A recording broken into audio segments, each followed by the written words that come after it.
I love this space so much, and every time I come here, I get blown away by the poetry, and it's always totally worth an 11-hour drive.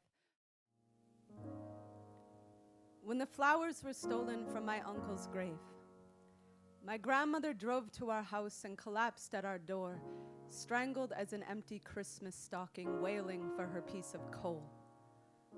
I had never seen a person so finished with God.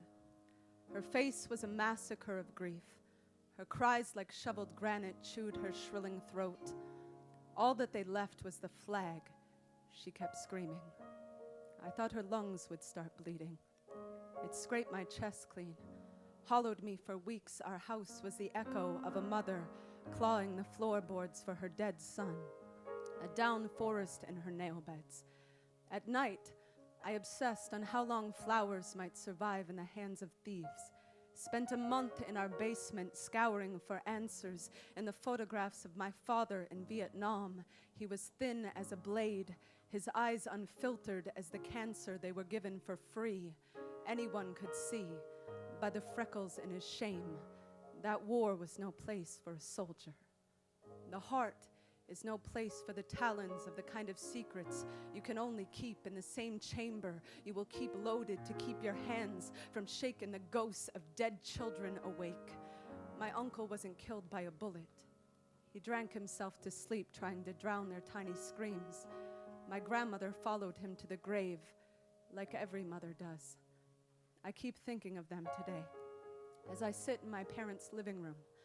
My father has been home from the hospital for a week, and I was just told he slept for 3 years in a field of Agent Orange, but is refusing to accept his 10% veterans medical discount because a patriot knows the cost of war, pays for it himself. I have written this poem before, but always through a window, never through an open door. I find my mother by the stove, making spaghetti sauce from a jar. I have never heard her breathing pull this hard. Earlier in the car when my father broke down, she turned the radio dial up to save him the embarrassment of his whimper.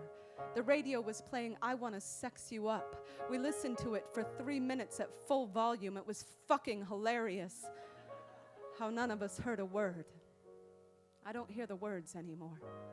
The president announces the end of a war, and I just stare at my mother's eyes as my father's face falls into the trembling trench of his hands, like a boy fresh out of boot camp who's just dropped his gun into somebody's cradle.